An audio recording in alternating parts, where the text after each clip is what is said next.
Mahirap magtiwala sa agent lalo na kung first time homebuyer ka pa lang, right? Alam mo ba na maraming mga buyers ang nabibiktima ng mga agents na after lang sa benta? Wala nang pake kung tama ba ang property para sa'yo o kung kaya mo ba talagang bayaran. Yung tipong kapag nakapag-down ka na, biglang hindi na sila makontak. Imagine mo to, pinaghirapan mong ipon sa abroad o trabaho mo dito, tapos mauuwi lang sa stress at panghihinayang, hindi ka makatulog sa gabi kakaisip kung legit ba yung kinuha mong property. Nakakapanghina, di ba? Kaya importante na hindi ka lang basta bumibili. Dapat may partner ka na agent na hindi lang basta nagbebenta. Kung hindi, gumagabay.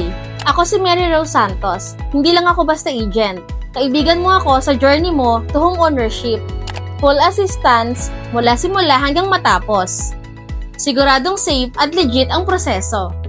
Napili namin si Ms. Rose as agent dahil sa kanyang professionalism.